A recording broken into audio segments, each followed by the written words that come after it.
Hello, world, and welcome to another fantastic show of No Brainer. It's your host, Big Daddy, the GOAT of podcasting. I'm kidding. There's a bald guy who does much better podcasting than I do. He's probably got 1,000 shows under his belt. And I have my co-host, D-Rex, in effects. What's up, my brother? How are you, buddy? I'm the co-host with the mostest, man. I'm good. Straight business lately. Yeah, you notice I almost said something else. What? I was gonna. It started to come out, but it didn't. Sidekick?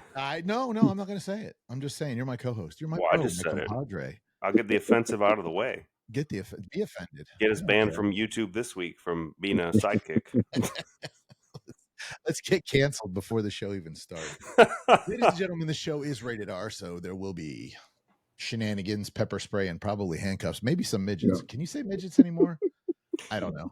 Man, you just got us freaking banned again. It's like saying retard. You can't. All right. And tonight we have a very, very special guest with us. He is my very dear friend, a brother from another mother, known Torrance, almost 20 years now, Dr. Torrance Williams. He is a doctor in medical care science, and his specialty is athletic training, and he is the world-renowned expert in sickle cell. The world. If you look it up in the dictionary, you'll see his picture next to it with a big cross. I got you, sickle cell. Torrance, let me tell you, I remember when you went after your education. Well, I was there when you became a doctor, but I remember when you went after your education on sickle cell. And tell the story, because it's your story. Please tell us the story. So what happened was I was working at Wakaiva High School, and I actually had a student athlete pass away from complications due to the sickle cell trait. And I made it my business from that point on to really research sickle cell and learn a lot more about it, and then be able to not just educate myself, but educate others about the dangers and complications with sickle cell trait and the sickle cell disease. So that's kind of my passion. That's kind of my baby. Now, certainly not the expert, but that is something that I do love. Was that the young man who had a heart attack on the field? Complications of sickle cell trait. Yeah. Wasn't there a kid who had a heart attack though? Yeah. No. Okay. I remember you talking about you were doing CPR and your phone fell out and it broke, and I thought that was the kid. Was that the kid? Okay. All right. So I remember that part of the story. All right. So I'm gonna play ignorant. I am not knowledgeable in the sickle cell. What does sickle cell mean, and who does it affect? Well, we're talking about there's sickle cell disease, and then there's sickle cell trait. Sickle cell disease, that is a condition where you're born with, where you get two of the genes from your parents, and basically it's what happens is your blood cells are constantly sickling. So basically it's like, I don't know if you remember the Grim Reaper with the little sickle that he has in his hands, with the very end of that his stick, I guess you want to call it. So what happens is when the blood cells, the concave red blood cells, which are circular, they lose oxygen and become deoxygenated. What happens is they become elongated, and now they can't really get through the blood vessel properly. So if they can't get the blood through the blood vessel, they can't carry oxygen to the organs, things like that, and that's how they become heavy. So a whole lot more to that.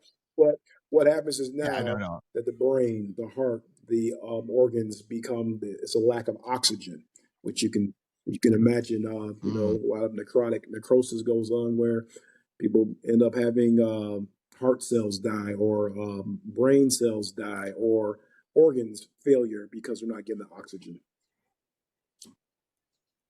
That's sickle cell disease. Sickle cell trait's a little more common, especially we see a lot in athletics, where, well, let me start by saying the biggest problem with sickle cell trait is a lot of people still don't know they have it, okay? So it mostly affects people from the sub-Saharan part of Africa. Now, it's just not Black Americans, or not just for people from Africa, but anybody sub-Saharan. So a lot of people from India, a lot of people from Italy, a lot of people from Spain, all right, or descendants from that area, are sickle cell trait positive. Okay, so now instead of getting both from your parents, one for your mom and one for your dad, you only have one. You have the trait, not the full blown disease.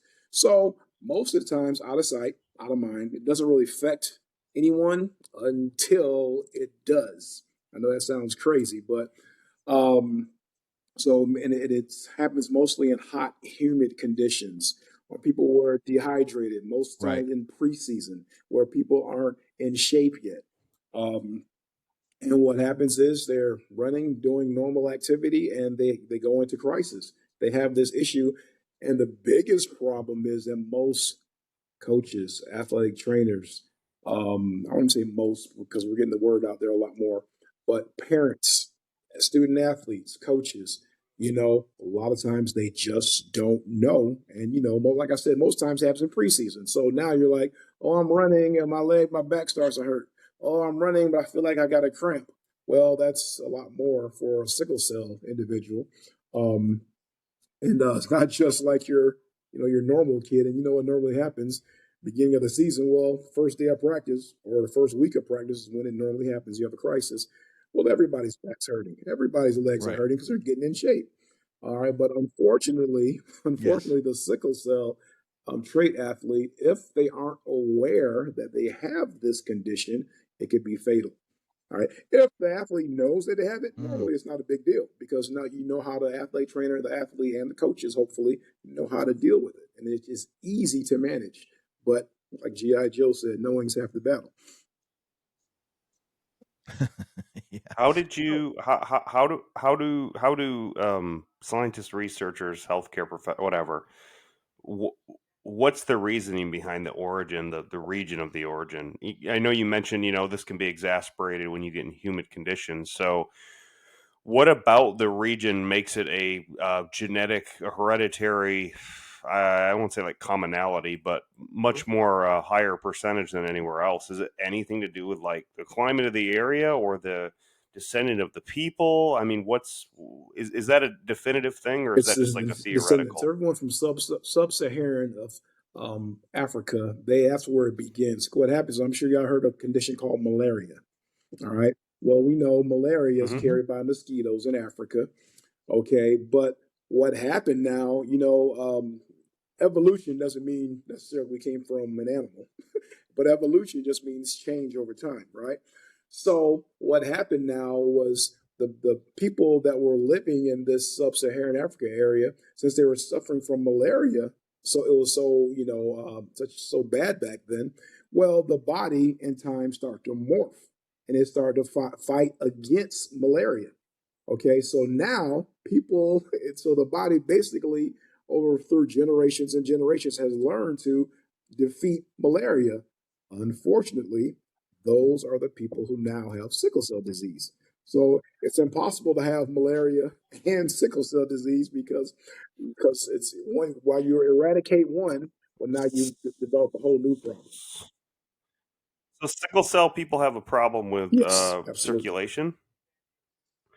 So is that like saying to get rid of cancer, you can starve yourself, so you put no glucose in any cells, but then you'll die of starvation? So you have to like so did the body evolve over time to fight against malaria by refusing to circulate blood? Not necessarily. It's just a way.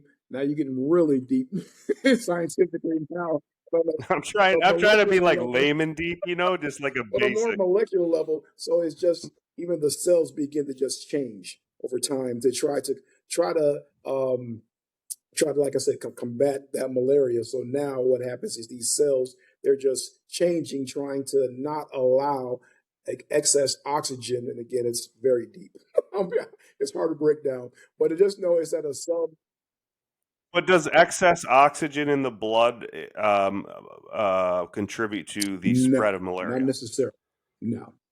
Oh. No. Okay. Interesting. My it's a funny story. So you're way beyond my level. That was the wall of my level of comprehension of life. I don't even understand all of it. So now beyond that, I'm just gonna zone out like Derek this. just hit the wall. No, it's not a funny I get it. My buddy went over to Papua New Guinea, and while they were waiting in Australia, to go, I guess, the little shuttle or whatever to Papua New Guinea. We call it ferry. They slept outside, and anyway, he got malaria from the mosquitoes over there. Wow. And it messed with him for a while, but I mean, I guess he's healthy and good now. But that was just, and he even had they'd taken the pills, I guess. You remember those lovely pills they gave us, the shots for in the military? That's a big one, yeah. So you don't get malaria. Yeah, I was in, yeah. So if you have the sickle cell disease or the sickle cell most trait, likely you it is cannot get impossible, malaria, especially the disease. Yeah, you can't have both. right? Right. Okay, because the blood just won't accept it. Yeah, that makes sense. But I mean, one half doesn't fix the other. Which one do you want? Right. I mean, neither of them, obviously, but right. Excellent. So let's go back. I'm going to go back to when I met you. You were an athletic trainer at Wekiva High School. Where did you go to college for your to become an athletic trainer? Before I went to college, I was in the Army, and that's where I got a lot of my formal. Right. I was. You were a medic in the Army. Yep. You were over in I was a Somalia. Formal. I was there during that time. Yeah. But I started there as a combat medic, and then I decided to get out of the Army, and then go to UCF, University of Central Florida, for my bachelor degree. Then I went to Florida State for my master's, and then finally Nova Southeastern for my doctorate degree. Oh, that's right. That's like you and Doug are best boys because you guys are big Knowles fans. I talked to Doug today. I told him I was going to see you, so he said, "Hey, good guy." Yeah. Okay, so then you went there, and then where did you get your doctorate?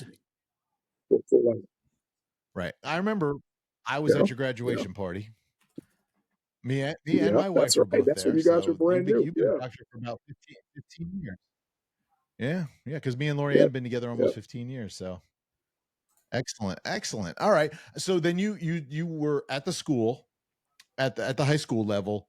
Then you went to UCF as an instructor, or were you I was an medical instructor at professional UCF. there? So I kind of did both for a little bit. I was at the high school and I taught part-time at UCF before. And yeah. Yeah. Okay. And then now you're at Bethune-Cookman I've been there for the College. last 11 years now as a program director for athletic training. Wow, you're what's your boy's name who was at Wekiva, the big guy, who was the athletic director? He would come, Glenn. He would come to church every once in a while. Talked to him 2 days ago. Yeah. So. I did.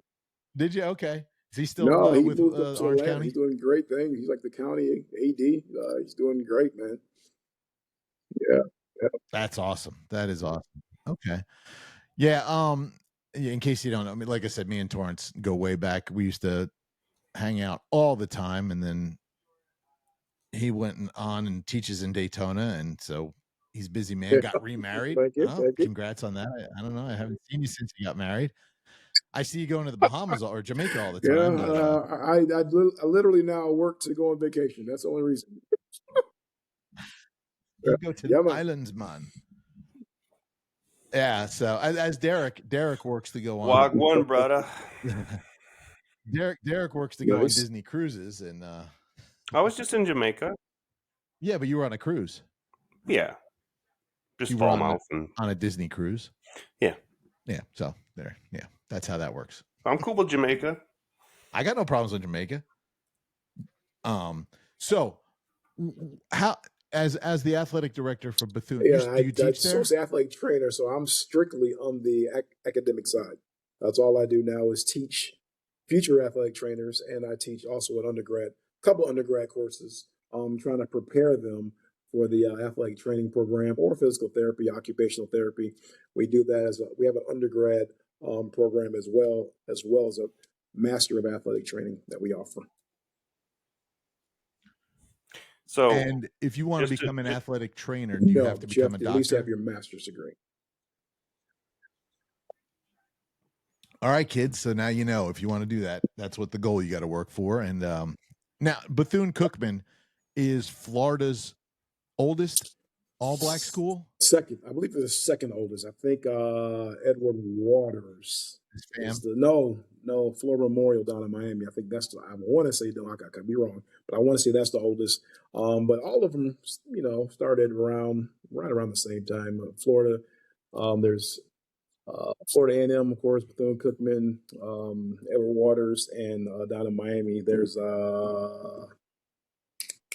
it's just left me, Florida Memorial. So we got 4 HBCUs in the state of Florida. Okay, cool. And you guys have been keeping up your numbers there? I mean, actually, we got our biggest influx of students we've had in a long time this coming fall. So we're excited about that.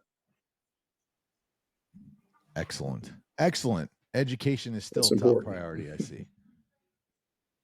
Now, can people get their doctorate? No, we don't have any doctoral programs. Our highest is the master's programs. Yeah. Okay, and that's the level you teach on. Yeah. Okay. And then you said you do teach some undergrad classes. Yeah. So basically, you teach people how to rap and tape and. Well, it's a lot more involved than that, Zach. But yeah, that's one class. I know. Hey, I came out to see you when you were at. That's called cringe. Were you at Wekiva? I think when you wrapped my knee and you gave me the electroshock on my knee when I ripped my meniscus. Yeah. He fixed me. I got fixed. He did. Derek, I know you had a question. Go ahead, buddy. You needed to be fixed before you had kids. So, yeah, I get the meaning of it now. My bad. I didn't know that. So I guess I just wanted to circle back, come back to sickle cell versus the athletic healthcare sciences and training. What was the first passion? Who married who? Like, you know what I'm saying? Like, did you have?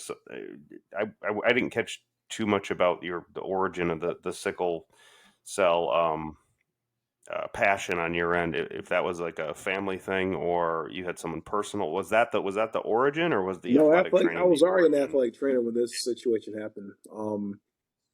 But I then, once this young man passed away, I was already in doctoral school, but I hadn't done my dissertation or anything like that. So it was a perfect segue. Once he passed away, I said, you know what? We've got to do a better job of getting the word out to people because I certainly don't. The young man who passed away, we had no idea he had sickle cell trait, by the way. Had we known, we could have did. Did his parents know? I don't know. I don't think so. Now, in his situation, he was born in Haiti. Okay, so they don't necessarily screen in Haiti. Okay, in the United States, the last probably 40 years, we've screened here. However, it's out of sight, out of mind. Most people who have sickle cell trait, it never affects them. Like I said, until one day they may be gone or they may have it.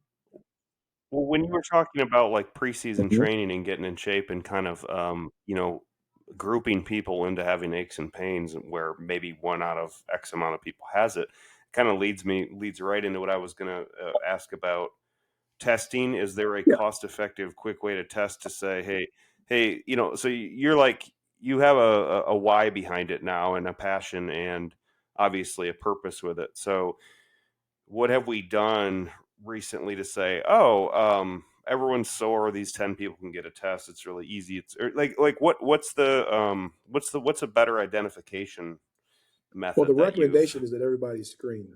So even the NCAA now, what they do is they have a few options. One, you have to get screened. Okay. Another option is you have to produce your childhood your birth records, which will show negative or positive if you have it. Those are the biggest 2 options. And then of course they have an option which I hate is you just have to sign a waiver saying that you don't want to be tested. So that's not the best option in my opinion, but it's just a way to cover their butts. Was that sort of recent when those best practices were put into place? For some time now. They sound. But as far as high school, there's nothing in place right now for high school athletes. Yeah, high school you just get like you either have to produce a physical from your doctor or get a cheap 30-second physical there, right? Before you Right. Go to you the start mini sports for the clinic. year. So I Well, don't they're know more if a lot there's more anything. comprehensive now, and of course they ask the question. There's a questionnaire that asks, "Do you or your family member have sickle cell trait?" But in most times, in my experience, you give the kid picks up a physical form, they fill it out themselves. Here, mom, sign this, and the mom signs it, and we never really know about the true medical history. Well, of course, because as a kid, you're not expecting to Right. have health Right. complications, right? You're a kid, right? Kids are invincible. Exactly. Kids don't ever get sick. Kids don't whatever.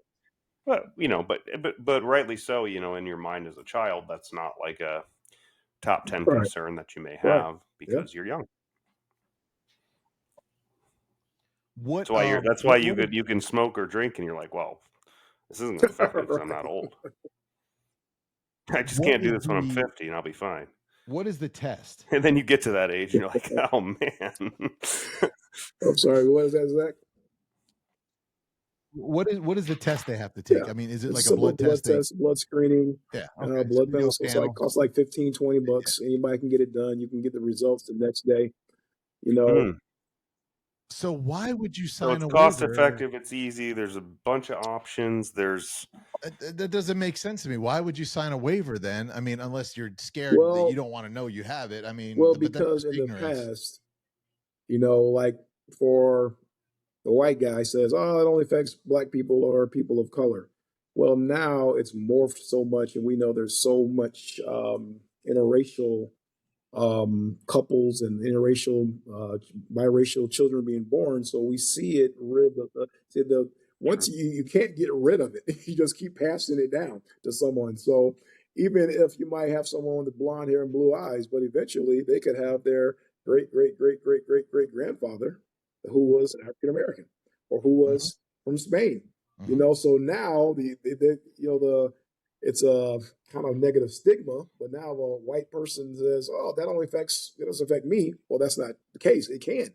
All right. So Mark Right. Richt from I don't know if you guys remember him. He was with the Miami Hurricanes, coach for them. Then he coached before that. He was with the Bulldogs. For that, he was with Florida State. But his son has sickle cell trait, so he's a white guy. So Wow.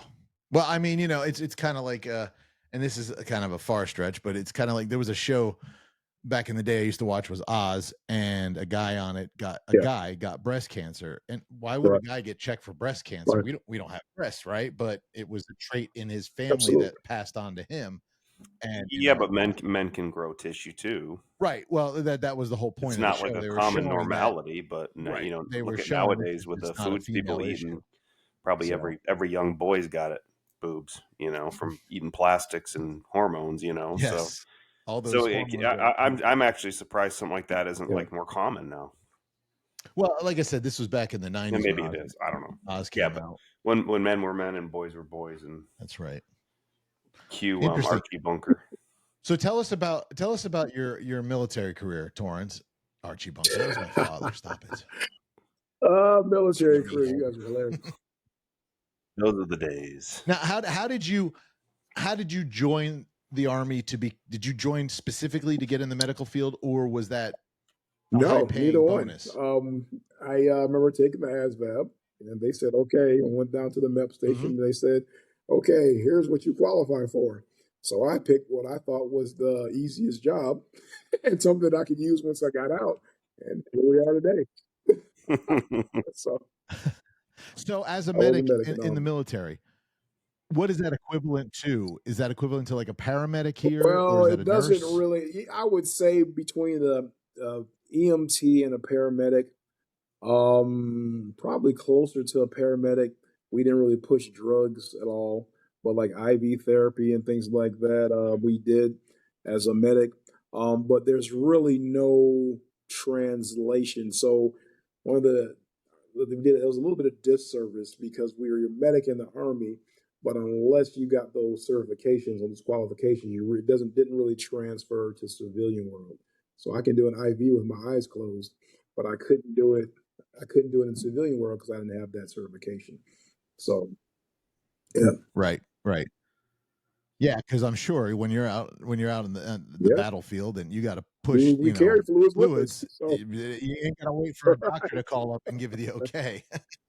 Yeah, right. And my son-in-law is actually a paramedic down in South Florida, and I mean, like I asked him, I said, "You ever think about going to the hospital about being a nurse?" He's like, "No, I have more power than a nurse. I can push meds. I don't need a doctor's permission. So why do I want to do that?" And I find that interesting. I personally would have thought a medic in the military would be the same thing, because you're not waiting for a doctor out on the battlefield. You got to take care of it right there.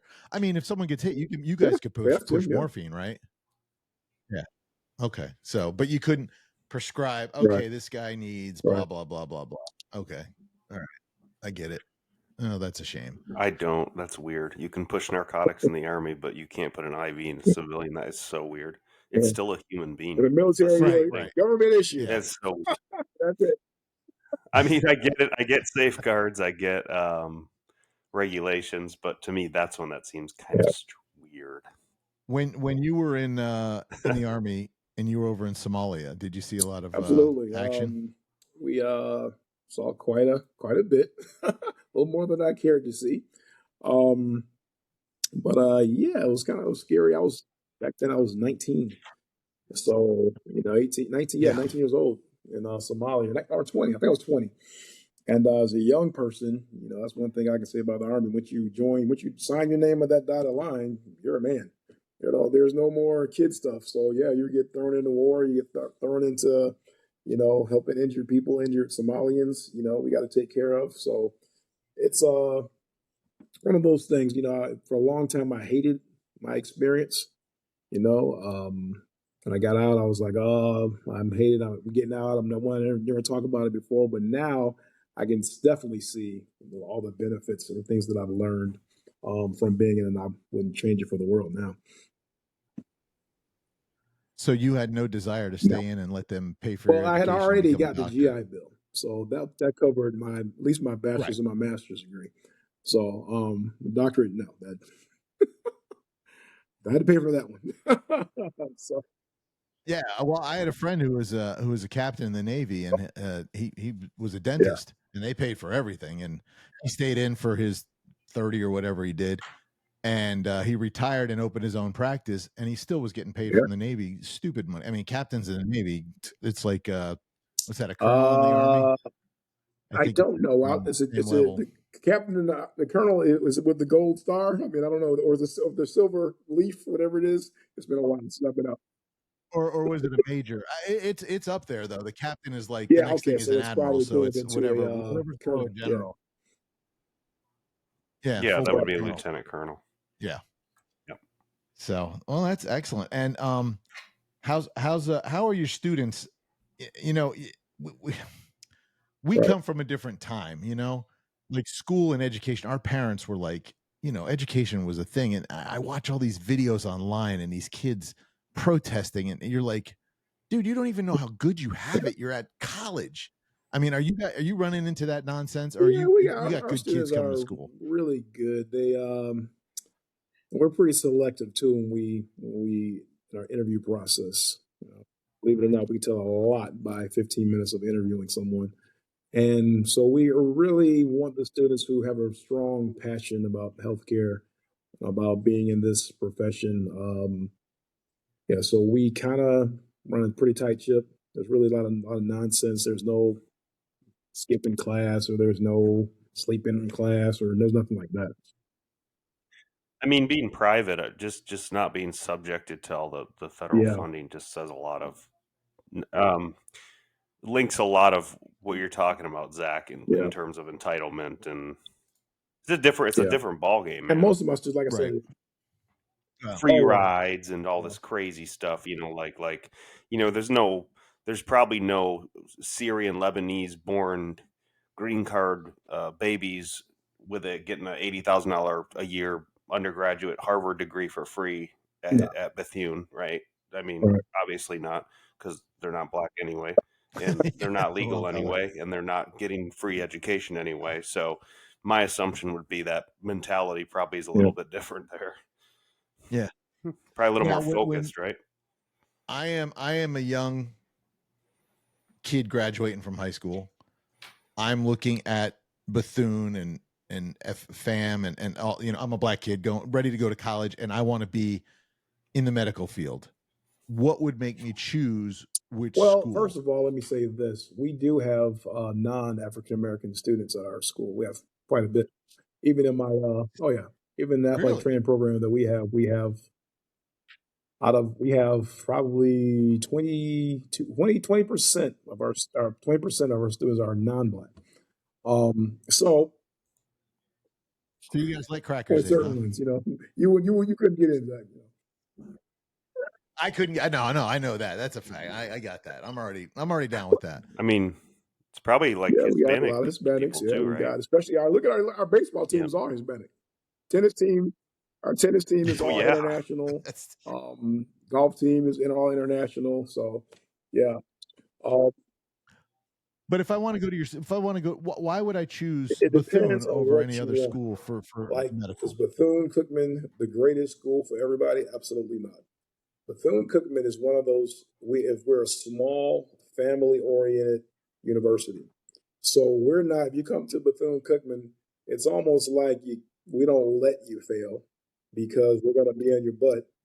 If you're not doing what you're supposed to be doing, we're going to pull you to the side. Hey, you didn't do so well in this test. Come meet me in my office and let's straighten this out. Hey, what are you doing over here?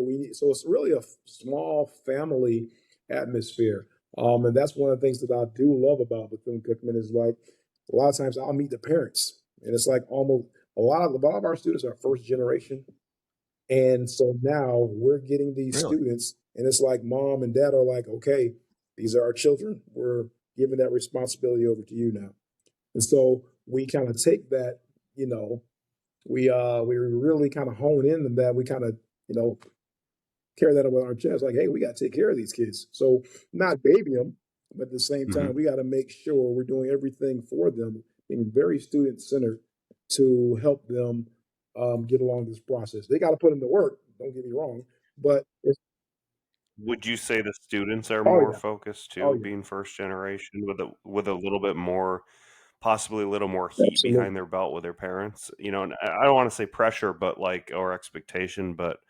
accountability maybe. I use a big school like UCF for example. It makes sense. Because I taught there too, so I can use that as a reference point. If you might be in a class of 300, 400 students, okay, well, as a professor, here's the work. You pass or you fail. That's pretty much it. Do the work, or if you don't, you fail. You take it again. It's not like that at our school. So I like to say our school is one that adds a little bit more personal touch to our students. But that's not for everybody. Some students don't need that. They're like, oh, I don't want somebody, looking after me or checking up on me or, and it also depends on what you're studying, what your major is. I would go to a school, if you want to go to an HBCU, one that kind of fits or is curtailed to your needs, and your major.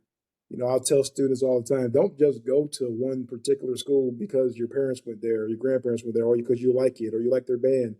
What are you going to study? Okay. And what are you going to come out with? Because I believe every school has a certain niche, with certain, programs. Some are better than others, What is Bethune's niche? I think we're really good at business. The healthcare sciences, our nursing program is really good. Our health sciences program is really good. Psychology is amazing at Bethune-Cookman, and I think that's where we are kind of thrive at. AI would add criminal justice and biology. Criminal justice, yes, definitely a very good one. Biology, yes. It's thing about biology though. Or does that tie into health sciences? It's everywhere is dwindling a little bit for biology just because of a lot of reasons. But now people are saying, well, I got a biology degree, but if they don't go on to pre-med or whatever, then it's like, or not pre-med, but they go into medical school. It's like, well, now I got a biology degree. I don't want to be a teacher, so what else am I going to do? So that's the only drawback for question like biology. But you have to have biology for medicine. No, that's the Ah, thing. When people say they're taking biology, That is crazy. You don't as need long as you biology have for the, medicine. you mean biology a degree or a biology class? No, Oh yeah, like absolutely. Yeah, courses in a yeah, he's month. got a Like prereq. degree. It's a huge Yeah, prereq. yeah, Or yeah, but you don't yeah, have to have yeah. a degree Okay, in yeah, biology. not Yeah, a degree, yeah, right, but right, yeah. right, right. No, I get that. Yeah, I didn't know they were giving I would think psychology. you'd want to know what the origins of life and your your atoms Yeah, and your that's cells kind of do, right? important. That might be important Say if you're a again? doctor. I said that might be Correct. important if you're a doctor. Maybe. My daughter, I don't know if you knew this, but my daughter just graduated from No, I didn't know. UCF, and she got her our youngest. She got her Okay. psychology degree. Now, if I had known, I would have sent her to Bethune and had her. You Absolutely. could have took her under her I could have wing. been, her like I could have adopted her. Like she could have went for free. I would be like, I'm a better Yeah, dad than your dad anyway. she liked So she liked And you. you could have got her out of the house then, Zach. Yeah, no, that wasn't happening. But let me tell you, how many students are at Bethune? close to 3,500. Okay, so Oh big yeah, difference between that and UCF because I was at the UCF. second largest That school place is in the ridiculous. country. I Zach got told me I got that a lost few in the weeks parking ago, and lot. I didn't Yeah, believe him. And I Googled it, and it's I'm like, huge. "Holy crap, It's a you're huge right! It campus. is mass." I mean, That's I'm why thinking like Texas A&M and Texas, all the big Texas Michigan or schools, something. Yeah, Grand Canyon University online, and I'm like, it's like Yeah, UCF it's number 2. huge. I was like, yeah, what? and it's funny because um, it's I joke I would not like to live on the east side of Orlando because when August hits through May, there's an extra Yeah, 50,000 people living there. It's yeah, just so overpopulated. It's ridiculous because it's all the students. And my daughter went there in her first year. She stayed on campus and she hated it because it was yeah. just too much. So she'd make the commute from here every day, and she loved that. So, but yeah, she graduated in May as with her Very good. psychology degree. We don't know if she's going to go back for her master's because I know you need a Yeah, master's degree for psychology. But she's actually teaching at yeah. Lorianne school at our school, and yeah, Lorianne is second in command at our church school, so she brought Very good. Jan on as a teacher. And we'll see if she likes it. If not, she really just wants to be a homemaker. I'm like, then why did we send you to college with all that money? Come on, find yourself a rich boy. Easier said than not. But and it's funny because Yeah. you remember Emily. She graduated a couple of years ago from Okay. college down in Texas, and now she works for the college Good. and makes a pretty good living. And so she lives outside of Dallas and Keene, and works for the college she graduated from. And it's like she's just happier Okay. than anything. I mean, she Good. loves it. Now we just got to find her a rich cowboy to take care of her. But What's Andrew doing these days? what are you gonna do? I know you're interviewing me, but Andrew's good. Andrew's good. He's let's see. Emily is 30, and so Okay. Andrew is 28. Yeah. Which is crazy. Makes no sense to me. It's not possible. I mean, I'm only 28, so I don't know how I have a kid that old. And he's doing well. He is an Apple genius. He started with Apple 12, 15 years ago, and he started in their call center, learned everything, worked his way up, then worked at the store level, and now he runs Oh, a store. nice. He's one of the Very big good. wigs at an Apple store. Yeah. Yeah, he's like a master tech in iPhones, Nice. Macs, all that stuff. So if you're in Texas and your phone breaks, go see my kid. I don't know where he is. He's in Austin somewhere, so I can't Gotcha. help you with that. Yeah, they moved to Texas. That all my exes live in Texas, so they want to be close to Gotcha. their mama. But I mean, it's so interesting, the college life. Like when I was a kid, I see such a shift, and I'm sure you do. Like if you want to go become a doctor, you want to be an engineer, a lawyer, Yeah. you have to go to college. Right. No ifs, ands, or buts. Like even when I was a kid, you had to go to college. Didn't matter what you majored in, you had to get that degree. Yeah. Now, So many more not options. so much. Yeah, Are you so many seeing a more lot more of options. that? And I'll tell some people that people think because I'm an educator, I'm going to always push college. No, some people there's a lot of great jobs through trade schools. A lot. You'll make more than you make with certain degrees. So yeah, we're seeing a lot more. Then of course you got the ones that want to be the YouTubers and all that. So there's a lot more options out there than when That I guy. had This guy when we right had here. we're growing up. So yeah, I just encourage people just hey, be the best, whatever you're gonna do, be the best at it. Be better than the next person. Period. Well, our middle boy, John, went to trade school to be a welder, Yeah, and he makes a nothing great wrong with living. that. I mean, it's a to me it's a sucky job. You're dirty, Yeah, getting burned all the time, yeah. but I mean, he loves it because he doesn't like people. He puts on his helmet and his Perfect headphones, and job he's for gone. him. So Yeah. yeah, he loves it, loves it, loves it, loves it. And Andrew does his thing, and then our youngest boy, Ash, Okay. he's a landscaper. And I'm like, dude, how are you out working in this? He loved if he doesn't get dirty and sweaty, he Wow. didn't work. He doesn't Okay. feel like he did a job. Yeah. So and then so I mean, it's every kid is different. You're right. But like when we were kids, like your two brothers, y'all Yeah. went to college or military, right? That was because Yes, your parents drilled that that in your was what head. you did. You graduate, then you go to college. Period. You know? Right. My parents drilled it in my head college, and then they realized, no, we're not sending you to college because we're not paying for you to be one with a keg in a frat house. So you're going in the military. But I mean, I just find it really interesting that there's Yeah. so many options out there, and I push this stuff all the time. If you want to be a professional, all right, a doctor, a lawyer, you have to go to school. No ifs, ands, or buts. If you want to be an entrepreneur, there are so many people you Yeah. can learn from that I don't even know if Yeah. college You're can right. teach entrepreneurism. I mean, look at our They brother. do. Look at our brother. I know they do. Look at our brother Daniel. I mean, I'm not going to go into his life story, Yeah. but we know where he came from. Yeah. He's a true rags to riches person, and he turned around and he's a phenomenal entrepreneur now, and he's in the real estate Yeah. industry, just killing it. And he never went to school that I'm aware of, other than the Right. school of hard knocks. So I get it, but it's a very refreshing thing to hear from an educator. My wife's the same way. She's like, Right. look, college isn't for everybody. There's some people who Yeah. just meant to go dig ditches. There's some people who were Yeah. meant It's to be okay. Susie Homemaker, but there are also people who you need to work on your heart. So Well, they it's a got to free go to market, school. right? So the fewer people that can do what your skill set is, the more in demand it is, assuming there's a Yeah. supply for the work. So, the welders and the plumbers and the electricians and the ditch diggers, they're making Yeah. more than you with your degree. It's because 100%. it's because like there's a South Park episode. I know you don't watch it, but there's a South Park episode where like one of the dads like literally it's mocking society now because every time something in the house breaks, he's got to call someone, right? The toilet won't flush. I got to call the plumber. Well, okay, fine.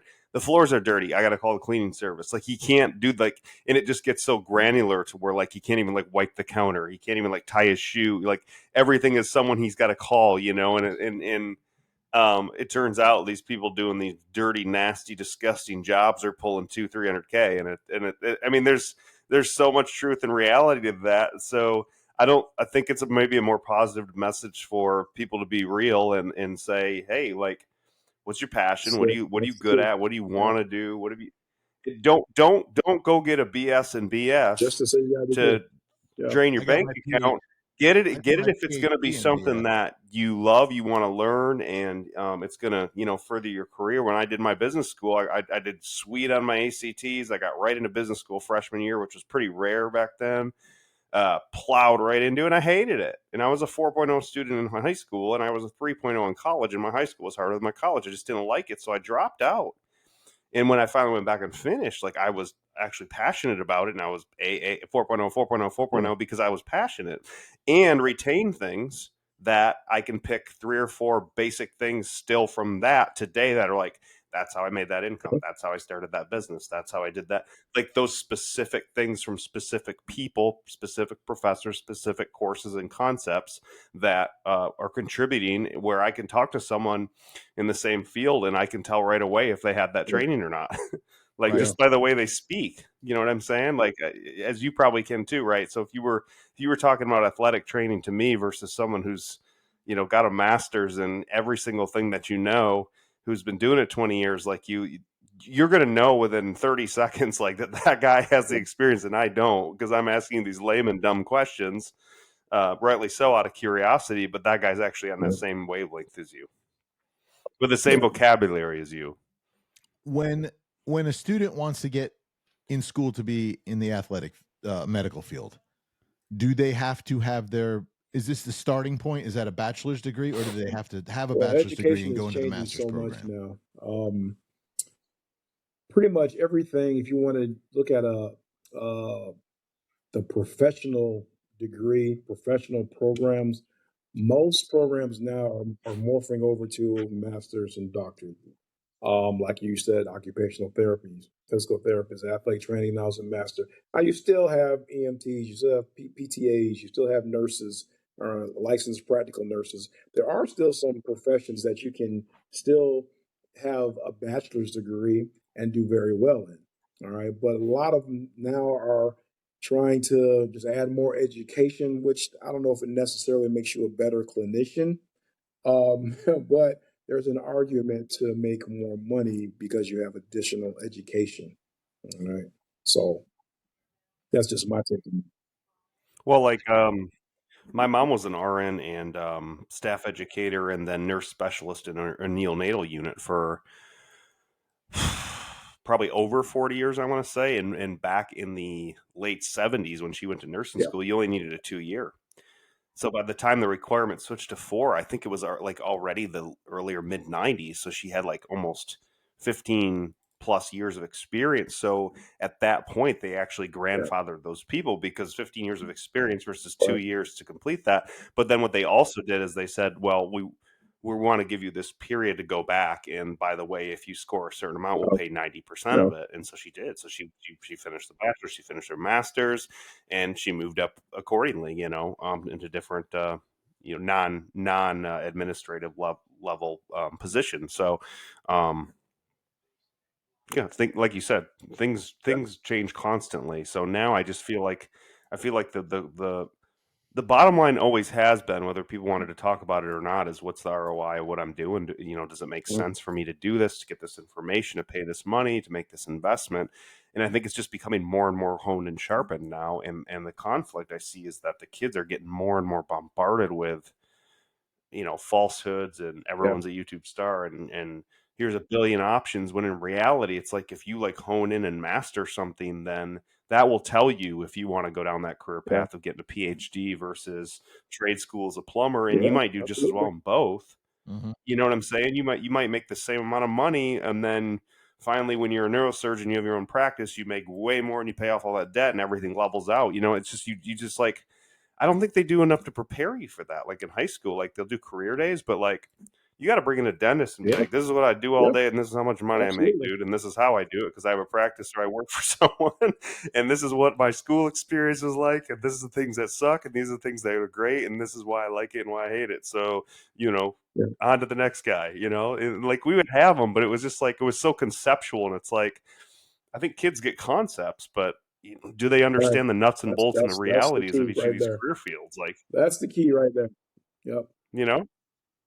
The common stuff, the financial savvy, like we used to have to learn how to balance checkbooks and stuff, like I don't know what's taught, what's prepped for that anymore, but the real world stuff just seems very important to the realities of the workforce and education, and where you should make your time and energy investment. They don't even teach cursive in school anymore. I know, dude, that's crazy. But do they need to? I mean, well, it's once you get over the shock and awe, it's the best way to block so kids don't know what you're writing about. Just writing cursive. All they always think about is, how can you read like the Declaration of Independence if you don't understand cursive? The Constitution. Well, that's probably been printed, but Gemini, read me the Declaration of Independence word for word, 1776. Gemini, I'm bored. Make me fall asleep. Torrance, your doctorate is it a PhD? It's a Doctor of Health Sciences, not a PhD. And I didn't want to do a PhD because I didn't want to be married just to education. If I ever wanted to do something else one day. Okay, it's very similar. I mean, it's. So could you go and become a doctor in a hospital? Not a medical doctor. not a medical doctor, but I have. Okay. Even though you work in the medical field, not a medical doctor, but you can still work in. There's different avenues that you can work and use my doctorate degree in healthcare sciences, coupled with master's and my bachelor's degree to do certain jobs within the hospital, but not a physician. Okay. Yeah. So PhD, you're actually going to have a residency and a lot more MD. No, I know, but getting your PhD to become an MD, you're going to have more medical operational integrate. There's more requirement that you have to do to get to that. You know what I'm like in terms of practice. Exactly. You have more practice per se. Yeah. So could you be a doctor of physical therapy or because occupational that's a therapy? different profession. Is that part of what you guys do? Just like they couldn't be a doctor of athletic training. There's another doctor of athletic training as well. So it's really prescribed now. So I couldn't go be a doctor of physical therapist. Doctor of physical therapy. Now we work with physical therapists. Same clinic, do pretty much the same job. A couple of differences here. We work with occupational therapists, but we couldn't call ourselves occupational therapists or physical therapists. A different profession. Well, it's funny because when I was going through physical therapy, I became really good friends with my doctor, and I would have him adjust me, crack my neck and back, and I was telling my best friend who's a chiropractor, I said, dude, my physical therapist adjusts me. He's like, don't say that. Yeah, that's a no-no. He's like, no. He's like, that's our word. He goes, you can't use that word. He manipulates you maybe, but he don't adjust you. I'm like, what, like for dude? Athletic trainers, we don't say. Did you say, let me come over there and adjust you, dude? No. Let me get you an attitude adjustment. I like to get adjusted, to be honest with you. Oh, I love chiropractors. Well, your friend likes to adjust you too because you keep signing his paycheck. My friend lives in Texas, and he's never adjusted me. So, well, your other adjusting friend. Oh, Dr. Dan. You have tons of adjustment friends. You met Dr. Dan. He was on our show.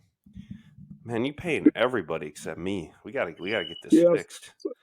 What do you really? I didn't pay you for like 4 tint jobs and 2 details. No, those don't count. Oh, they don't count. I'm an individual. I'm special. You are special. You rode the short bus. So what do you want to like? You're just inducted into the Trainer Association Hall of Fame, right? That's long-standing Florida institution. I always do it, but this was this was kind of at the end of this. Thanks, Zach. This year, right? It was was that April? That's when I found it. How was that for you? How was that a gratifying experience? Did that mean something really to you? A lot, just because of the caliber of people that are already inducted, and so it was a really humbling experience for me to be in that. I got nominated a couple of years ago, but I was like, you cried, didn't you? I know you cried, but I was like, I'm not in the same caliber of people as this, and I still don't feel like that. But they kept making me like, you better put this in or we're not going to do it anymore. I'm like, okay, I'll put it in. So you got to submit everything. But like I said, it's very humbling. It's a huge honor to be associated. But this is a national Florida. No chance to get national ever. But no, come on, never. Son, you can get national. But yeah, so the state of Florida inducted me in the Hall of Fame. And I'll actually be inducted. It was this year, but all the hoopla is going to be next year around April. So, yeah, we're very excited about that. That's pretty amazing. I know I saw it on Facebook, and I didn't. Man, I skipped my mind. I should. You should just say you did. Job, so many people did. I wouldn't know if you did or not. You should be a real friend. Oh yeah, it was on your page. I put it on there. Right you hit the like button. You hit the like button. Like is good I might have liked it for sure. I think I put my comment next to it. Has to be celebration or love button, or else it doesn't count. Yeah, it doesn't count as a true. Or actually, it might have been a comment under the Cardinals comment. Maybe. Yeah, that's another friend of ours, Derek. That's so. There's Bishop Eddie Love. There's the Cardinal. There's my man Otis. My man Otis.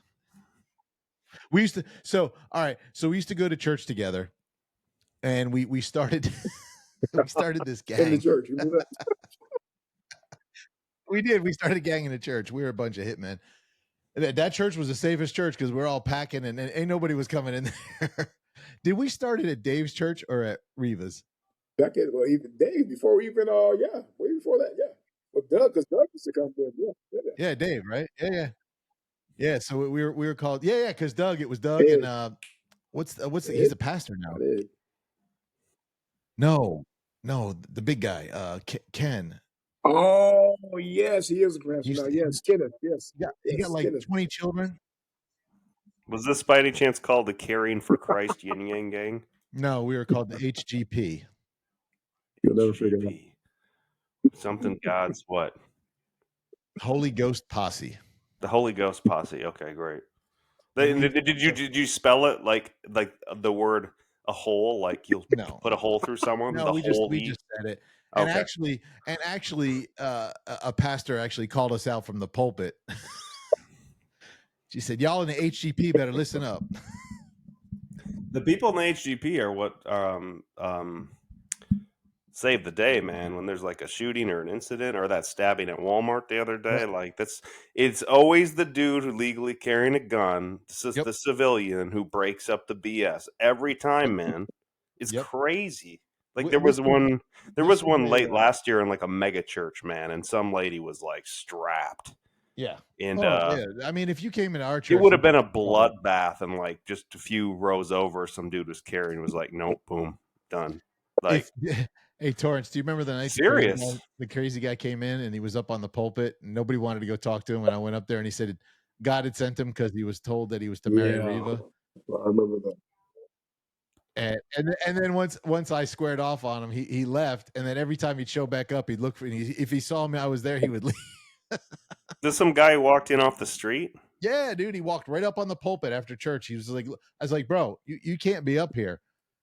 And he's like, well, I'm here to see Pastor Reva. I said, do you have an appointment? Because at that time I was actually Pastor Reva's bodyguard. And he said, yeah, God has told me that I'm appointed by God. He said, God has told me I'm to meet with her because we're supposed to get married. And I said, bro, if God told you that, then he would let her know. He did not tell you that, bro. That was the LSD. Because trust me, she hasn't let me know, so it ain't you. Oh, we had some fun. Oh, we had some good times. We did. So we would go. So after church, we would have Tuesday night service. Tuesday night or Wednesday night? I don't remember. Yeah, we used to go out. All of us would go out to Applebee's or.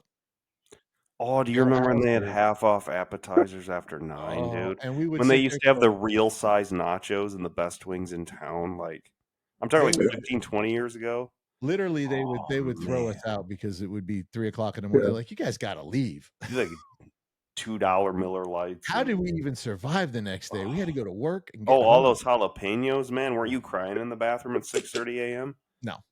Whew, I was. I eat jalapenos like candy, but man, we had so much fun. We had a really strong crew. Daniel, Doug, everybody, and we were thicker than thieves.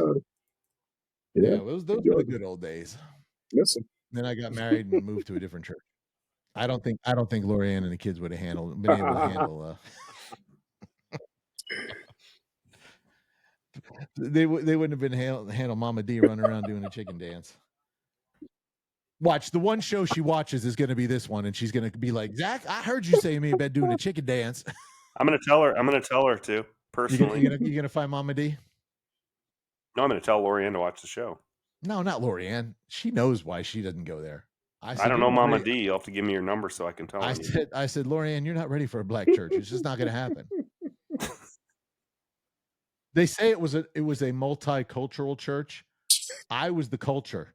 I was the one who they got the tax return on because they had one minority in there. And it was you were me. The token white guy? I was. So this is like, was this evangelical, Methodist, Baptist? No, we were non-denominational. Here's the reason they had me as Pastor Reva's armor bearer, which is bodyguard, because I was the big white guy. And when someone's coming in to shoot, guess who gets shot first? Oh, the white dude. He's the guy standing next to the easiest target, put a hole through. Yeah, you ain't missing me. Look how many holes you can put before you go down. That's why I brought Evan on board and had him stand on the other side because I was hiding behind his big butt. Oh, man, we have so much fun. Oh, the good old days. Yeah. Like, So that's actually Derek. That's where I met Daniel at the first church, though. So here's the story. We were going to church under a guy's name was Dr. Dave Martin, and he's a great guy. If you guys ever listen to him, I can do all of his messages verbatim because I've heard them all a million times. Friends are like elevators; some bring you up, some bring you down. Anyway, we were with him. I was his sound guy, and then he left to go be on the road with Joel Osteen, and Riva took over the church. But they said you have to keep Zach. It was like part of the contract. It was hilarious. And Riva came in, and I was in the sound booth for maybe a month or two. And she said, you have a different calling on your life. And next thing I know, I'm sitting in the front row right next to her. Pincushion. Yeah. So that's where I met Torrance. I met Bishop Love, Cardinal Brian, Otis, my man Otis. Speaking of, have you seen RJ or any of them guys? I talked to him about 2 months ago. Yeah. I tell you what, Mama Zach loved Bingo. She thought he was the coolest cat on the planet.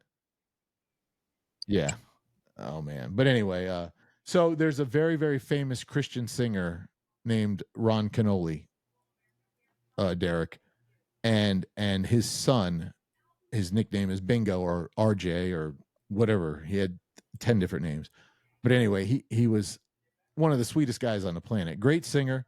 I don't know. Was his brother a better singer? Yeah, they're both good. Really good. Yeah. They're both good, right? Yeah. I see how you're political there. You took the middle road right there. He knows who's watching. Right. So anyway, we just had some great times, great people, great conversations. We would have some serious, like you're having a serious debate when you're about to go in the parking lot and fist fight. Daniel was about to get dragged out. How many? I mean, there was many times. He talks about it all the time too. He's like, even my brother Zach was about to drag me out and whoop my ass in the parking lot. So, but yeah, all right. I got off. I digress, but we got off track. Let's learn more about education. What about your athletic training? I want to know. I was going to ask you, what do we need to do? All right, you were an athletic trainer in the high school level. Did you ever become a director of athletics for the high school level? As you mean like an athletic director? No. That was like Glenn. A completely different profession, different field. Yeah. Okay. So the athletic director is not the same as the athletic completely different trainer. Okay. The athletic director is the guy who's in charge of the coaches and the gyms, classes, games, and all that stuff. Kind of stuff. Yeah. Okay. So you didn't want to do that. You wanted to be the guy on the sidelines. Somebody got hurt. It didn't matter what sport. You worked all sports, right? Okay. What can they do on the high school level to prepare, for sickle cell or anything else we're dealing with? Like, how can the parents be more educated so they, we don't have tragedies on the sidelines? Now, granted, you get a head-to-head hit, you get a concussion, broken neck, whatever. That happens. That's sports. But I'm talking about other physicalities that could pop up. The only one I can think of, obviously, right off the bat is sickle cell, but I'm sure there's other things that can pop up from heat exhaustion or body damage or whatever. So heart murmurs, parents, right? I mean, heart conditions. College is way different than is way different than high school as far as education and educating the people coming through. How can they better the high school? Like you said, I think it starts all with education. I think going back to those physical forms of PPE forms, what I always envisioned or what I always did when I was a high school AT, when I did look through all the physicals myself and make sure that there's any underlying conditions like asthma, sickle cell, any cardiac issues, any history of heat illness. Okay, you start there. And now you can identify the individuals and then bring in their parents, talk to them, educate them, and the athlete as well, and their coach. I believe in communication. I believe everybody being in the same accord. That way, everybody knows what's going on and everybody knows to check for these signs and symptoms. Mom knows at home, make sure they're hydrated, good meal, Hydration, that's one of the biggest reasons why people go have a crisis. So it starts there, starts home. Now, Yeah. coach, you may notice they're running a little bit slower. They're kind of lagging. Okay, athletic trainers, we can't look at everything. So now, what in a perfect world, the coach is, hey, go see the AT over there, and we'll assess them. And the thing about sickle cell trait, it's so easy. All you have to do is you have to sit that player out for a play or two, or maybe if they're running wind sprints, they can sit them out for one of the times. They can go right back in and continue them. Okay. But it's just that simple. They need maybe 30, 45 seconds to a minute to relax, let those cells unsickle and go back to that concave disc, those round disc, and then go back. It's that simple. Well, believe it or not, every year we have multiple people who pass away from complications due to the sickle cell trait, and most of the times because there's a lack of it. No, it's not most of the time. It's all the time because of they didn't know their status or lack of education. And is that nationwide you're talking about, or is that just here in Florida? Nationwide, yeah, nationwide definitely lose. I mean, I assume Florida because of the heat, but I mean, there's Texas and Mississippi, Georgia. I mean, they all have it. I mean, too. the time of year for like football, the time of year is the time of year nationwide. Like you're doing 2 days, like in early August, even or in late July, NFL. One guy almost died. I don't know if you guys watch ESPN. You watch Ryan Clark. He almost died. He had a game. I think it was with Pittsburgh. Went to Denver to play because that's another thing. The altitude changes. That's a huge difference as well. And he almost died. Even he knew he had it. All the medical staff knew he had it, but it's just a matter of being very proactive. So, yeah. Interesting. Yeah. Well, it's funny you say that. And I know this is not to deal with people, but my partner and I have a wedding venue up in the mountains, up in the Smokies in North Carolina, and my son was up there working, and his truck ran horribly up there, and he was so upset. He drove down off the mountain. The truck ran great. So it was the altitude that made the truck run bad. So I could imagine a human's body would be very similar. When the air is thinner, the blood the thinner the air, out. you're making this huge change, especially if you go somewhere from like, let's say New Orleans, where you're below sea level to like Denver, where it's just a mile high, the term mile high city. So it's such a huge difference, so that's another way people have complications. So we have to be careful with, especially now you got to think about NCAA football, how you're traveling all the time. So now you're teaching kids. Are you really pushing the education aspect to educate the parents and the students to wherever these guys go? Look, this is the most important thing. Amongst other things, yeah. I mean, of course, now my students they know that I push this a lot, and they have to do internships. They have to when they'll have their own jobs when they graduate. So they know that's something if they learn nothing else, they will know they will be very well versed in the complications with the sickle cell trait. And even still, I'm doing a lot of research now. I'm trying to get the word out more through Volusia County, Orange County, just to educate more parents and students and coaches about this debilitating issue, which can be debilitating.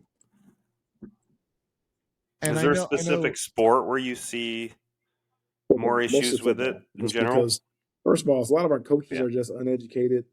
Hey, I don't mean to bash coaches, but sometimes the stuff that they do, it just doesn't make sense. I mean, I just saw today, because, Orange County just started football today, and they're having practice from 10 a.m. to 2 a.m. I'm like, what? Dude, today's like the hottest day of the year. 2 a.m. And that's like the most direct. It's the hottest time of the day. Oh, 2 p.m. Why in the world would you have practice then? I'm not like the hottest day of the year, yeah. Yeah, why would you not go at like or going to 6 in the morning because school's not in yet? Yeah. So stuff like that. We just have to do a better job educating people about, and plus some of the drills that we run. I mean, why do you have, as a football player, why are you making your offensive linemen run from goal to goal 110 yards back and forth? They got to do it in less than 15 seconds. Why? You don't ever do that in the game, ever. So why do you train like that? But that's ever. Why do you gotta run the stadium? I mean, why do you gotta run stairs? I'm never I remember we running had a stairs. baseball coach. He said, "Oh, if you can't run a mile less than 7 minutes, you're not going to make the team." I'm like, what? So if you got a catcher that's amazing that can't run 7-minute mile, you want to cut him? Yeah. So that's what we got to get. We got to train our coaches better as well. To certain things you shouldn't be doing. It's not conducive to people who have things like the sickle cell trait or have asthma or suffer from heat illness and things like that. So. Do you not see it in like tennis or You basketball? but mostly you got to think about the season. It's the beginning, and Right. let me just say this as well. Every sickle cell incident has always been during the preseason Of any football? season, but mostly football. I want you to think about that. Wow. Two things we got to think. First of all, you're starting now, end of July, August. It's hot, right? That's the first thing. But also, the amount of people that you have playing, okay, and during the preseason, people show up out of shape. Those three, that's a perfect storm. Yeah. It's a bad. That's why football is the most common. But it's not only football. I mean, wrestling. That's another one where let me say this: it's preseason and off season. Mostly preseason, but sometimes off season as well, because again, it's not when they're in the best shape. No. I feel like late July football two-a-days would be like today would probably be like the perfect day for someone to have a serious issue with it. Like it will happen today. Do you keep the stats on hand if how many happen per county or whatever, so you can kind of educate with that? If it's reported. Now, here's the next problem with sickle cell trait. Remember, I know this for a fact that sometimes they've been reported as heat stroke or a condition called rhabdomyolysis, which is similar to sickle cell. And a lot of times they aren't even reported properly. So we don't really know how many actually pass away because I think they just equated to something else. However, if they're reported right, yes, we do get those. I don't get them personally, but they're reported, but you may not have the up-to-date stats till maybe a year or two later about what has happened. Right. I know someone just passed away this summer. I'm not sure where they're at. I got to do some more research, but yeah, every year at least 2 or 3 will die. And I think that number, obviously it's got to go down, and I think it's gotten better because of education, of our, coaches, athlete trainers, and our student athletes and parents. Simple as that. Well, it's because of your teaching, because you are the world-renowned expert on sickle I'm just cells. a guy who has a passion for it. Look, just like Dave Martin had the title of doctor, the most successful coach or whatever he was, I'm giving you world renowned. I appreciate that. He was the number one, America's number one inspiration coach. Inspiration coach, yeah. You can't motivate people, but you can inspire them. That's what he always said. He's probably going to watch this too, and now I'm going to get a text from him. Zach, you're like an elevator. You went down. No. So okay. You're training in your classroom. Are you you're in the classroom still, correct? But you're in charge of all the staff, the teachers? What do you mean all the teachers? I have a department. I'm the department chair. For your area, the department chair for athletic So I'm the department chair for trainers. health sciences, which encompasses health and exercise science and master of athlete trainer. It's underneath that umbrella. So I chair those two, which is about 5 faculty. Yeah. Okay.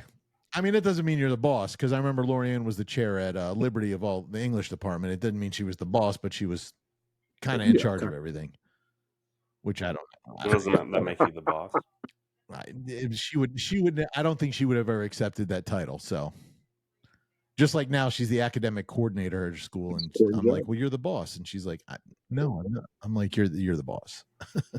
Anyway, so okay, do you oversee the curriculum? Okay, do they have to present their everything to you before it's presented to the class, or you guys kind of have the curriculum. all right, this is what we're doing, and just follow it? I give my faculty a lot of autonomy, and as long as it aligns with the standards. You know, a lot of times there's different teaching styles, but the biggest thing is, as long as the students understand or they're getting the material that they need to, then that's fine. And I'll check up on them every once in a while, but I'm not a big micromanager or anything like that. So when you're in the class teaching, you're looking at the youth that's about to go out and do what you did at Wekiva, or is it normally high school level they start at NFL? So it all depends. Yeah. Oh wow, that's pretty cool feather under your belt there. You trained a student to do the NFL now. The one thing in Torrance is very modest. You apply for the job and you got it. You taught her, okay? Just take it. Come on, bro. He's like, okay, I did it for her. I did it. So when you're in the classroom and you're molding these kids, do they seem to be like, are they sponges nowadays? Are they still like soaking it in? They want to do this? See, I don't think I would be a very good college professor if I taught like history or English or something like that. Maybe some type of even maybe speech. I love what I do because I know that this is the profession that they want to choose when they're working one day. So it's not like learning in college algebra, you're learning the Pythagorean theorem, which they can care less about. You know, the things that we're teaching now, they know that they have to have it. First of all, they have to have a passion to be doing this anyway. Okay. But second of all, they have to know this before they take a national exam, by the way. And besides that, even bigger than that, they're going to need it for the job that they're going to have one day. So we don't have the issues with, like I was saying, falling asleep or leaving early or not showing up. Thank God I don't. And I'm just because it's not a needed class. I mean, it's a needed class. It's not just one of those you have to take. Well, you do to have get to your take degree. them. All my this classes, is what you have you to need take them, to live. but you want to take them. Right, but you need it for the career. Yeah. It's not like I got to take. When I was at high school to graduate, I was short on some math credits, so I took basic math. I took basic check writing and all that stuff. It's not a class I ever cared about or needed, but I had to take it so I could graduate. So I get it. But the classes I wanted to learn in, that's the ones I paid attention to. Yeah. Okay. I mean, that makes sense. When they go on, they get their master's degree, they can go right into the field. They don't have to move forward to get their doctorate. Well, a couple things have to happen first. They graduate. They have to, first of all, pass a certification exam. The BOC exam is a national exam. Right. So they have to pass that, and then they become a certified athletic trainer. Then, whatever state they're in, they have to apply for licensure in that particular state, because each state has their own practice acts. So there's certain things that you can and cannot do in certain states. Like, for example, in Florida, you can, it's a small surgery if you want to drill a hole in someone's nail bed to get blood out of there. All right, that's considered a minor surgery in other states, so you can't do it there. But here you can, so you got to kind of know the laws of the state. So this national test they take makes them certified 50 states, so they can go anywhere they want. Okay, so it's not like the law field or whatever, or the where they got to pass the bar or not. Yeah, I guess it's the bar for every state. Sure. Because I know a friend of mine was a lawyer. And she took it for Pennsylvania, New York, and New Jersey, and she passed New York, so she became a lawyer in New York. Yeah, but now licensure is a little bit different. You got to apply for licensure in whatever state you're at. Yeah. Right, of course. But if I went to school at Bethune, passed the national exam, and then decided to move to Montana, I would have to go to Montana and apply for my license there. Would there be another test?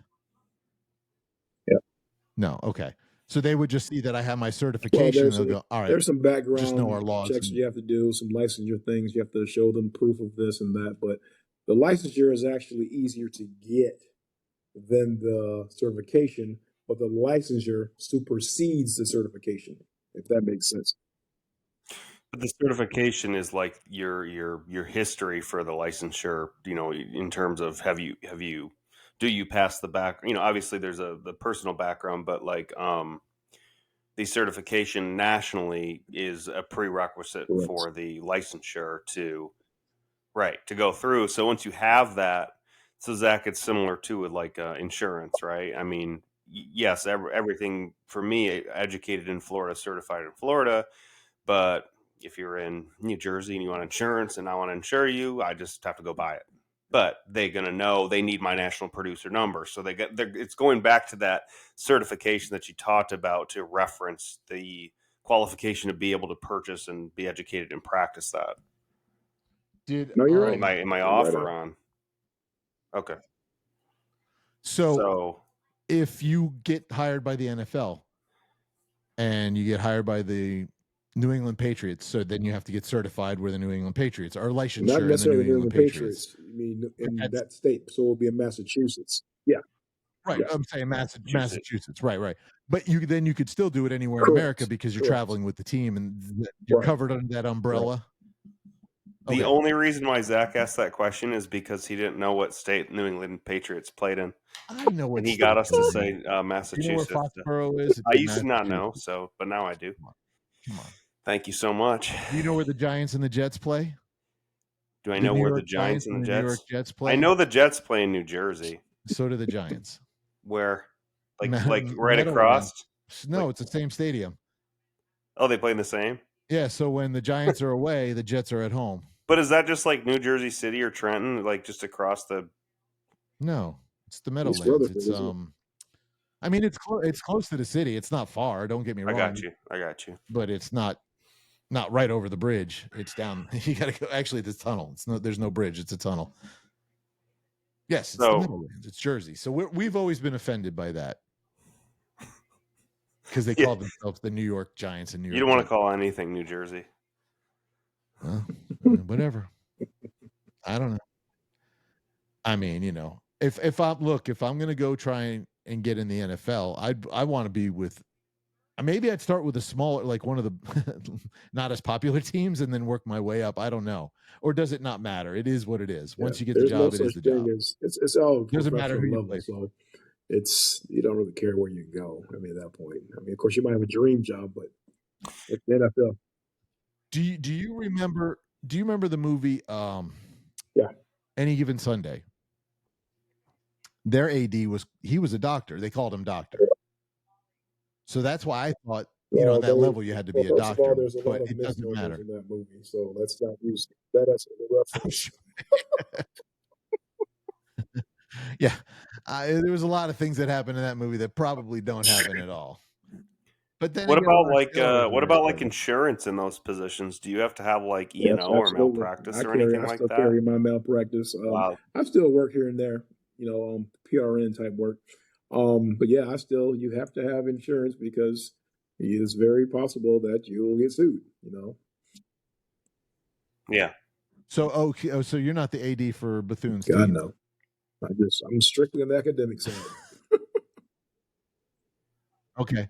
But do you still work? Like, I remember you used to do events like at ESPN and stuff like that. Do you do that stuff every once in a while? PRN type stuff. I still do that. I like What's like ESPN Wide World of Sports you talking about? Like we still do that. What's a big event? What's a big event you've worked the biggest one has been volleyball. That's actually at the Orange County Convention Center.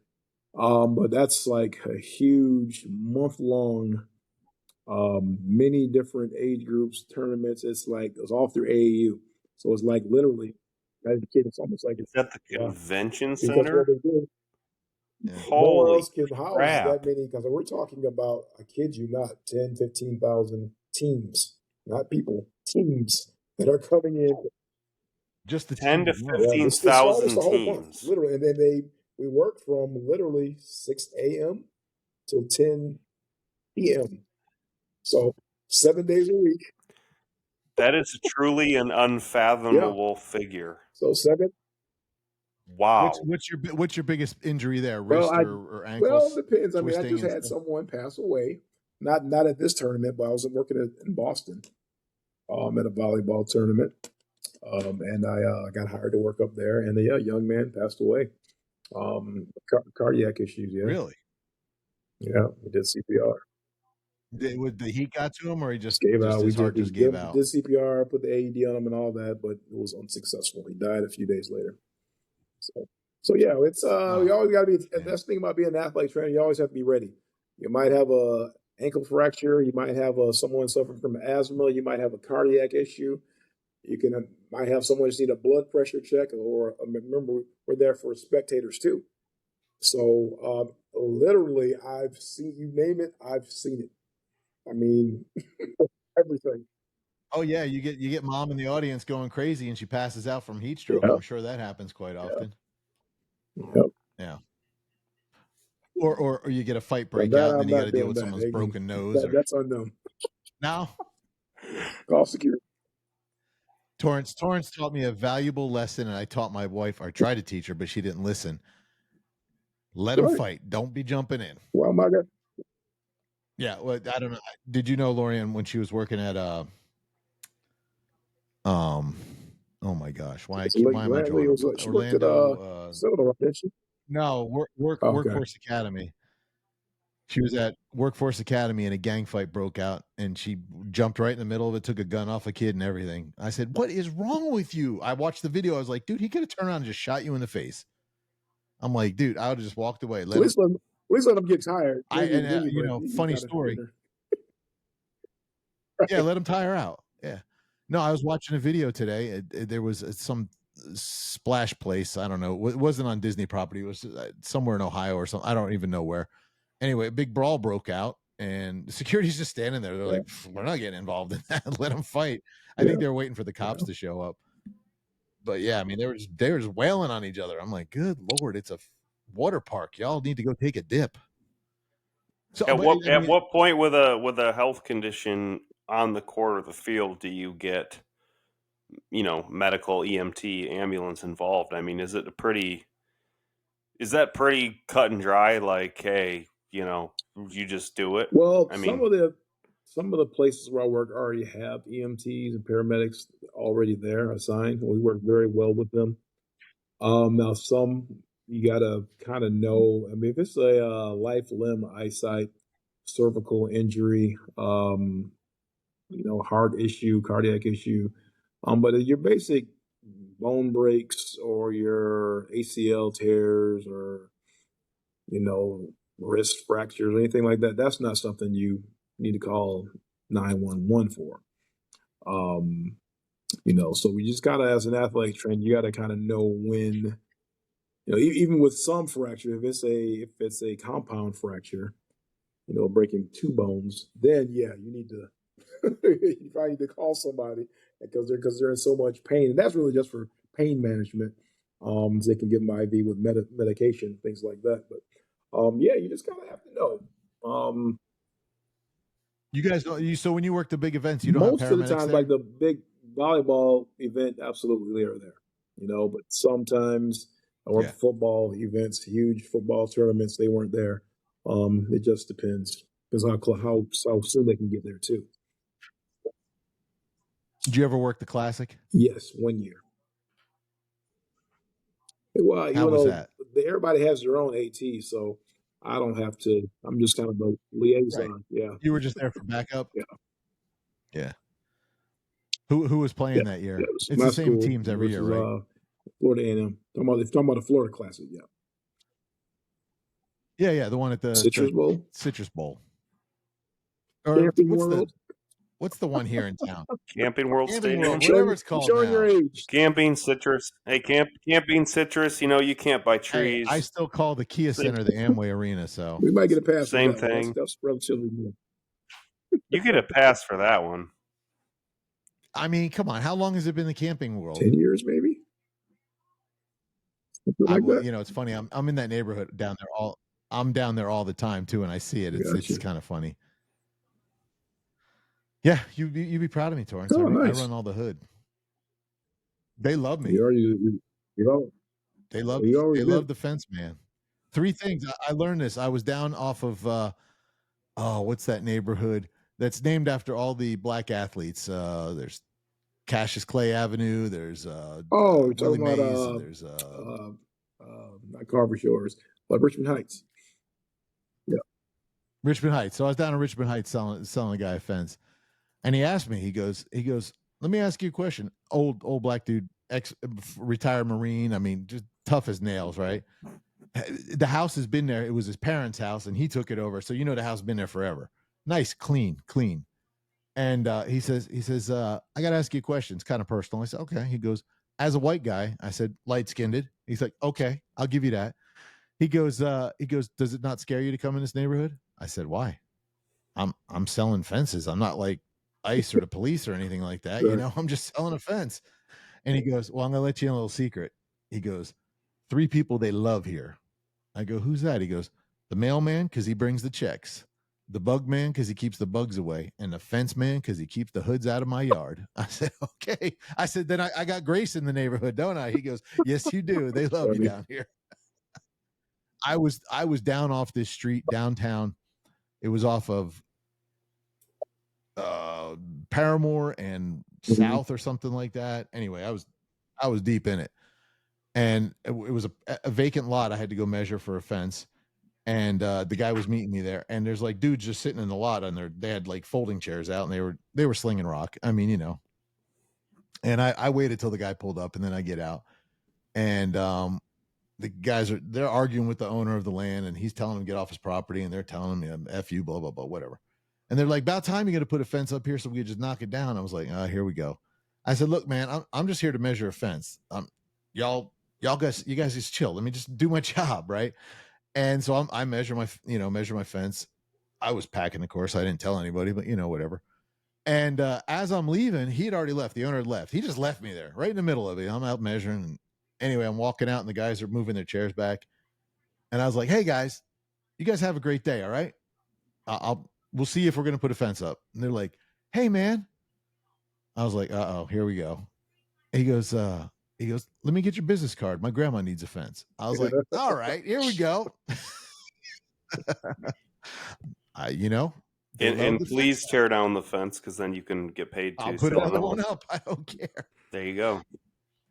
Yeah, he didn't buy a fence because he found it from somebody cheaper. But whatever, you get what you pay for. So I'm not going to argue with the guy, but it is what it is. He wanted chain link, and chain link is expensive, and chain link is stupid because everybody cuts it or they knock it down all the time. It's so stupid. Anyway, you don't sell fences, so I don't worry about that. But what aspect of your job from the beginning to now has been like, what has been your driving factor, your love, your passion for it? What's your why you wake up every day?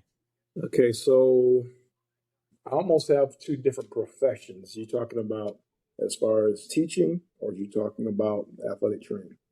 Or all right, we'll split it. Give us both. I love teaching future athletic trainers because I want to see the profession continue to grow.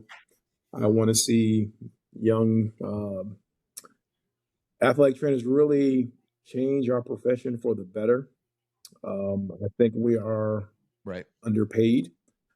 And that's one of the things that I teach is know your value, know your worth, learn how to say no. But I think that's what I really want. So to answer your questions, I really want to see our profession go the best it can be, get the brightest minds in there to really be there for our patients, our athletes, to provide the best healthcare that we can. I'm really big on getting more African Americans in this profession because there's only about 2%, 2 or 3%. So that is also very important to me because research is pretty clear that our athletes and our patients respond better when they have someone treating them or caring for them that's someone that looks like them. So that's also very important to me. Just advancing the profession to help more African Americans, and not just African Americans, but minorities get a good school. Is that nationwide any type of level? Yes. As far as that number, is that a specific, or is that just professional? Is that just overall? elite? Believe Just it or everything?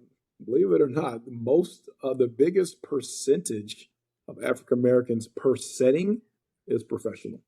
Like I know a lot of my friends, my African American friends in the NFL or the NBA. I'd believe that.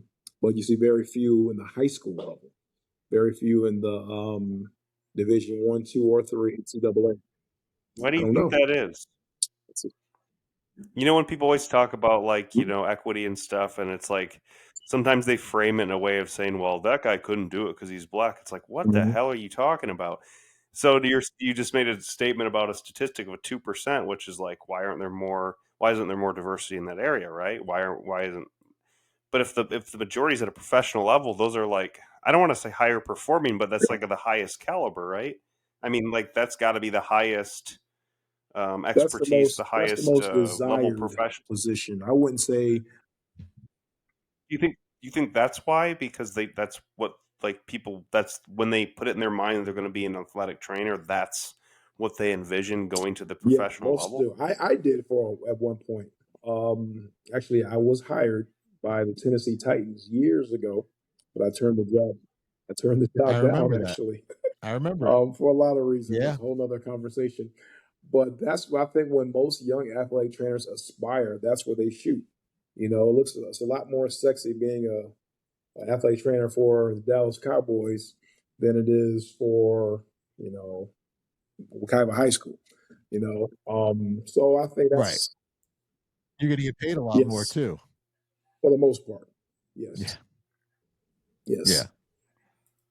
I mean, if I'm going to be an athletic trainer, I might as well be top of my game. I'm going to go work for, you know, the Cowboys or the Steelers or yeah, but I don't think the difference is as lucrative as you think, though. Like those from a high school level to not, it's not. I understand what you're saying, but I don't. But trust me, they're not making $500,000. And it's actually, you got to kind of take the reason why if you get a big public high school, Texas, I mean, actually, you probably Texas, you're going to get paid pretty well. Hell yeah.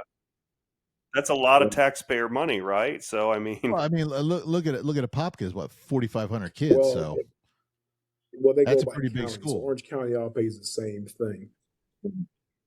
I'm going to make a bold, crazy statement. I bet there's high school football teams in Texas that pay their athletic directors and trainers more than certain professional levels. That's a guy's honest truth. That's why I turned down the job with Tennessee Titans because of what they wanted me to do. You know, I'm thinking I'm going in there. I'm going to be working 16-game NFL season, maybe a couple of games playoffs. That's probably half the year I'm off. No, it's. Well, you forgot about not training. Just that, but you got now when during the off season they wanted me to work in the hospital. I'm like, I'm not doing that. Work in the hospital doing rehab and some just your I almost say gen pop. Your general population, not even athletes, just your people who are in car accidents, and I'm working on rehab with them all day. And I'm like, that's year round. But I can go be a high school AT where I'm working. I'm only working literally 193 days out of 365.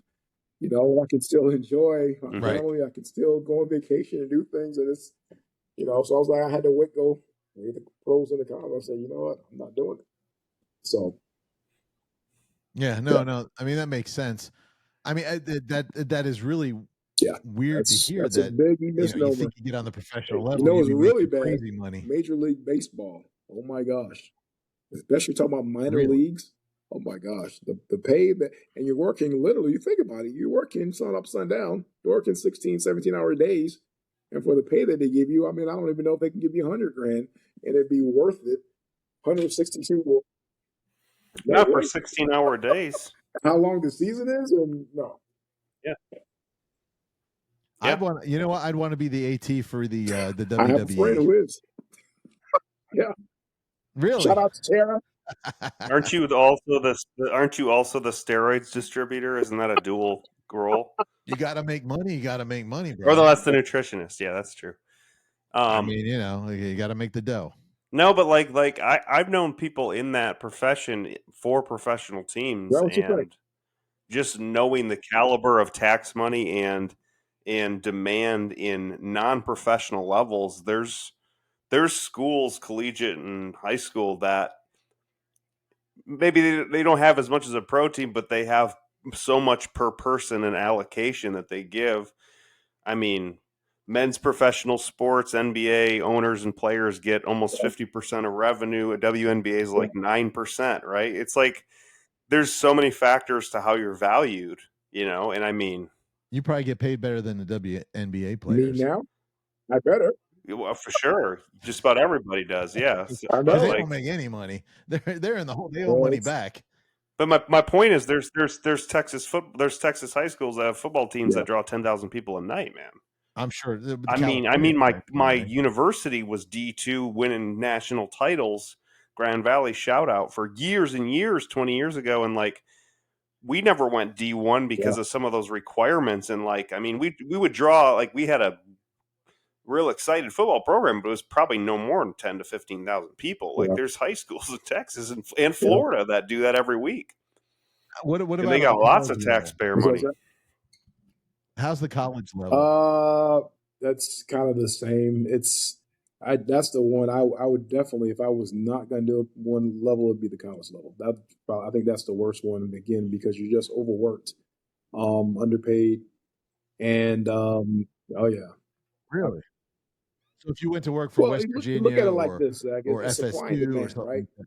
I don't have to, if I say, okay, University of Florida, I'm advertising for a head football athletic trainer.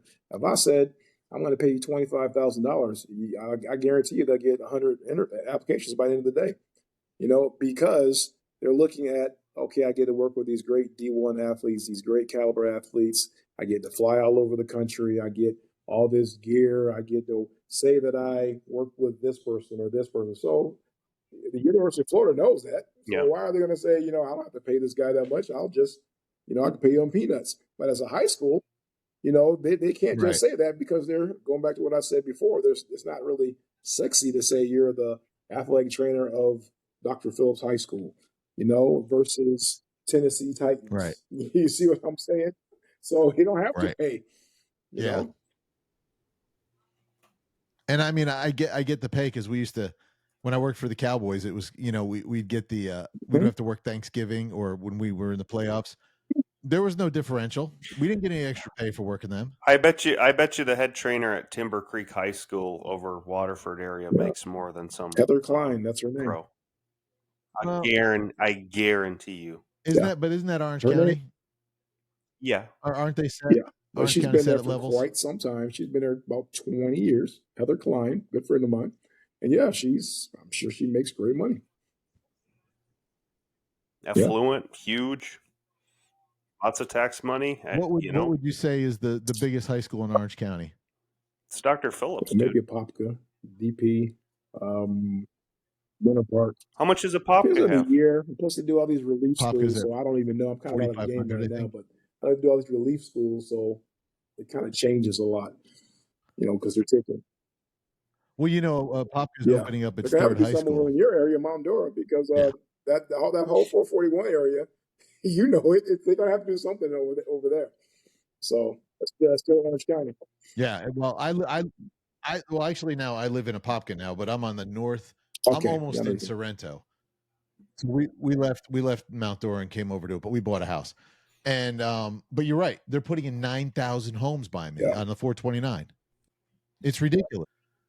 We lost our guest, folks. I do apologize. We will have Dr. Torrance back. Well, he enjoyed it, thanking us for having him, and he's going to be back. So, Derek, I'm going to be gone at the end of this week, so this is our show for the week. Next week, we've got some special guests coming up. I did get a hold of my friend Brooke. She wants to come on once school starts because she's just so busy with the kids, which is fine. I get it.